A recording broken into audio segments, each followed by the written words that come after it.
Hello friends, అందరికీ new year అయితే complete అయిపోయింది. ఎలా జరుపుకున్నారు న్యూ ఇయర్? మా బ్లాగ్ అయితే ఉంది. న్యూ ఇయర్కి మేము ఎలా ఎంజాయ్ చేసామో అదొకసారి విజిట్ చేయండి. నెక్స్ట్ అయితే సంక్రాంతి పండుగ వచ్చేసింది. పండుగ అంటేనే మనకు ఫస్ట్ గుర్తొచ్చేది పిండి వంటలు.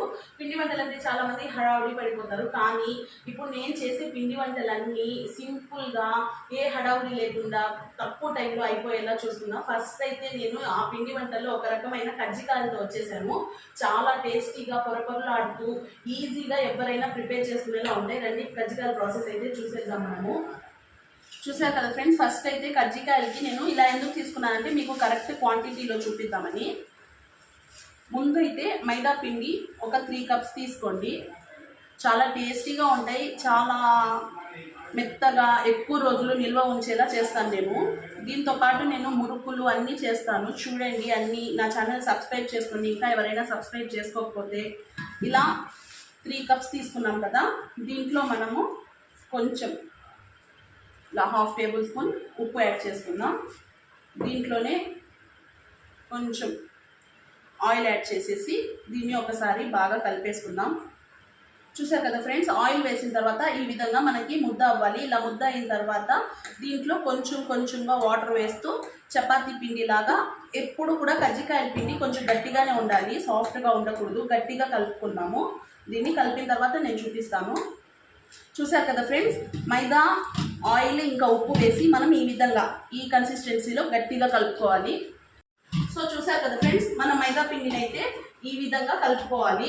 గట్టిగా కలుపుకోవాలి, మెత్తగా ఉండకూడదు ఈ కన్సిస్టెన్సీ. ఇప్పుడైతే దీన్ని ఒక 10 మినిట్స్ పక్కన పెట్టేసుకొని మనము కజ్జికాయల్లోకి కావాల్సిన స్టఫ్ ప్రిపేర్ చేసుకుందాం.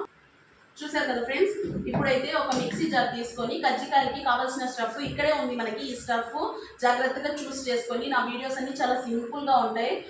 చూసారు కదా ఫ్రెండ్స్, లోపల కజ్జికాయల స్టఫింగ్కి వేపుకున్న పుట్నాల పప్పు అంటారు కదా, ఈ పుట్నాల పప్పుని ఇలా మిక్సీ జార్లో వేసుకొని దీన్ని ఫస్ట్ మెత్తగా ఫైన్ పౌడర్ చేసుకుందాం మిక్సీలో పెట్టేసి. చూసారు కదా ఫ్రెండ్స్, ఈ విధంగా పుట్నాల పొడిని మెత్తగా చేసేసుకోవాలి. పుట్నాల పప్పుని దీంట్లో మనము 1 కప్పు పుట్నాల పప్పుకి 3/4 కప్పు బెల్లం తురుము యాడ్ చేసుకున్నాము. 3/4 కప్పు బెల్లానికి మనము 4 యాలకులు అండ్ 1/4 కప్పు చక్కెర యాడ్ చేసుకుందాం. బెల్లము ఇంకా చక్కెర యాడ్ చేసేసుకొని దీన్ని ఒకసారి కలిపేద్దాం. దీంట్లో బాగా ఈవెన్గా మిక్స్ అవుతుంది, ఒకసారి కలిపేసి. సో చూసారు కదా ఫ్రెండ్స్, బెల్లం ఇంకా చక్కెర యాలకులు వేసాం కదా, ఇప్పుడు దీన్ని ఇంకో 2 మినిట్స్ ఫైన్ పౌడర్ చేసుకుందాం.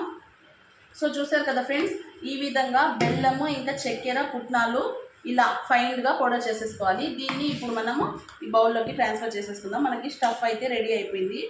ఇప్పుడు మనం దీంట్లో 1 కప్ ఆఫ్ ఎండు కొబ్బరి తురుము సన్నగా తురుముకున్నాను. కావాలంటే మీరు పచ్చి కొబ్బరి యాడ్ చేసుకోవచ్చు. పచ్చి కొబ్బరి యాడ్ చేస్తే మీరు నెయ్యిలో కొంచెం ఫ్రై చేసుకొని యాడ్ చేసుకోండి. ఎండు కొబ్బరి అయితే టేస్ట్ ఉంటుంది. ఈ విధంగా ఈ కొబ్బరిని దీంట్లో కలిపేసి నెక్స్ట్ ప్రాసెస్ చూద్దాం. సో ఫ్రెండ్స్, చూసారు కదా, కజ్జికాయలకి కావాల్సిన మంచి స్టఫ్ రెడీ అయిపోయింది. పిండి ఒక 10 మినిట్స్ మనం రెస్ట్కి పెట్టాము కదా, ఇంకా పీట పొడి పిండి రెడీ చేసుకున్నాం కదా. ఇప్పుడు చూడండి, ఈ పిండిని మనము చిన్న చిన్న ఉండల్లాగా మనం ప్రిపేర్ చేసుకుందాం అన్నీ. చూడండి. సో చూసారు కదా ఫ్రెండ్స్, ఈ విధంగా మనము బాల్స్ ప్రిపేర్ చేసి పెట్టుకున్నాం కదా. ఇక్కడ నేను స్టవ్ ఇంకా ఆయిల్ పెట్టేసుకున్నాను. ఈ స్టవ్ ఎందుకు పెడతానంటే ఎక్కువ పిండి వంటలు చేసినప్పుడు మన స్టవ్ మీద లేట్ అయిపోతుంది కాబట్టి, దీంట్లో ఎక్కువ ఫైర్ వస్తుంది కాబట్టి నేను పెట్టేశాను. ఇప్పుడైతే మనము స్టఫ్ ఇంకా ఎలా ప్రిపేర్ చేసుకోవాలో చూద్దాం రండి. సో చూసారు కదా ఫ్రెండ్స్, ఫస్ట్ మనము రోటీ పీట మీద ఇలా పొడి పిండి చల్లుకొని మైదా ఉండని తీసుకొని, మనము షేప్ ఏం అవసరం లేదు, నేను చెప్పిన విధంగా మీరు కొంచెం పొడి పిండి చల్లుకుంటూ రోటీ ప్రిపేర్ చేసుకోండి. సో చూసారు కదా ఫ్రెండ్స్, ఈ సైజులో ఉండాలి. ఇదే మందము, అంత పలసంగా ఉండకూడదు, అంత మందంగా ఉండకూడదు. ఈ విధంగా చేసుకొని ఇలా మనకి కూజ్గా ఉంటుంది కదా, ఇలా బాక్స్ తీసుకొని ఈ విధంగా మనము రౌండ్ షేప్లో పెట్టి సైడ్స్ని కట్ చేసేసుకుందాం. సో చూసారు కదా ఫ్రెండ్స్, ఈ బౌల్ సహాయంతో మనము ఈ విధంగా, నేను హ్యాండ్మేడ్ కజ్జికాయలు చేస్తున్నాను. మీ దగ్గర కజ్జికాయల పీట ఉంటే చేసుకోండి. నేను హ్యాండ్మేడ్ ఈజీగా చేసేలాగా చూస్తున్నాను. చూడండి, ఈ విధంగా ఈ లావుతో మనము ఇలా కట్ చేసుకున్నాం కదా. ఇప్పుడు మనం దీంట్లో స్టఫ్ పెట్టుకుందాం. దీంట్లో ఒక 2 టేబుల్ స్పూన్స్ స్టఫ్ పెట్టేసుకున్నాము. జాగ్రత్తగా చేసుకోండి. ఎవరైనా ఈజీగా చేసుకోవచ్చు. నా రెసిపీస్ మీకు నచ్చినట్టయితే నా ఛానల్ సబ్స్క్రైబ్ చేసుకోండి. చూడండి ఇలా స్టఫ్ పెట్టుకున్నాం కదా, ఇప్పుడు ఈ అంచులకి మనం వాటర్ రాసేద్దాము.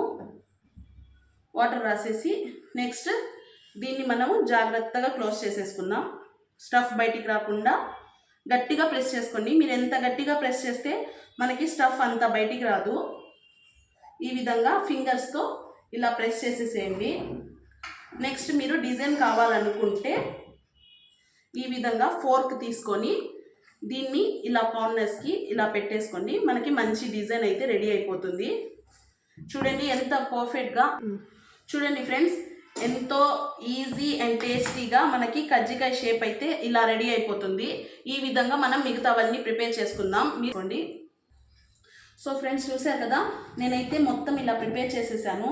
మీరు కూడా ఈ కజ్జికాయని తప్పకుండా ప్రిపేర్ చేసుకోండి. అలాగే ఎలా వచ్చాయో కూడా కమెంట్ చేయండి. నెక్స్ట్ మీకు ఏ రెసిపీ కావాలో కూడా కమెంట్ చేయండి. ఈ విధంగా మీరు హ్యాండ్మేడ్తోనే ఈజీగా ఇంట్లోనే ఎవరైనా కజ్జికాయలు ఈజీగా ప్రిపేర్ చేసేసుకోవచ్చు. ఇలా మీరు స్టఫ్ జాగ్రత్తగా పెట్టుకొని కార్నర్స్కి వాటర్ పెట్టేసి ఈ విధంగా చేసేయండి. నెక్స్ట్ అన్నీ ప్రిపేర్ చేసిన తర్వాత చూపిస్తాను. సో చూసారు కదా ఫ్రెండ్స్, ఈ విధంగా అయితే మన కజ్జికాయల్ని ప్రిపేర్ చేసుకున్నాం కదా. ఈలో ఆయిల్ని కూడా హీట్లో పెట్టేశాను.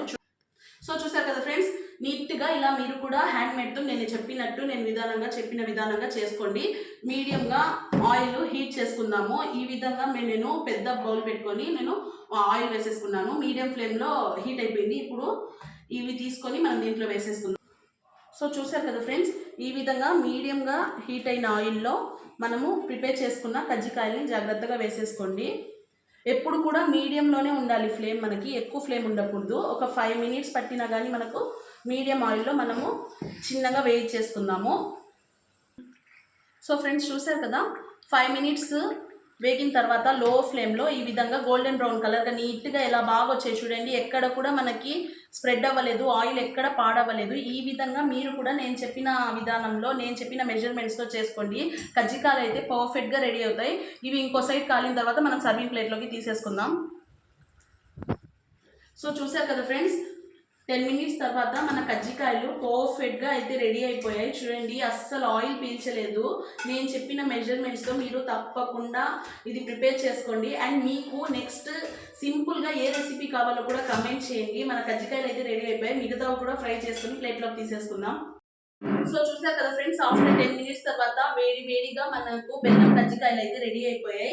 మీరు కూడా ఈ రెసిపీని సింపుల్ అండ్ ఈజీగా ఈ సంక్రాంతికి రెడీ చేయాలంటే నా ఛానల్ సబ్స్క్రైబ్ చేసుకోండి. అలాగే బెల్ ఐకాన్ ఆన్ చేసి పెట్టుకోండి. ఇలాంటి మరిన్ని వీడియోస్ కోసం నెక్స్ట్ మీకు ఏ రెసిపీ కావాలో కూడా కమెంట్ చేయండి. ఇంకా మంచి రెసిపీస్ రాబోతున్నాయి. అప్పటి వరకు నా ఛానల్ సబ్స్క్రైబ్ చేసుకోండి. Okay friends, bye.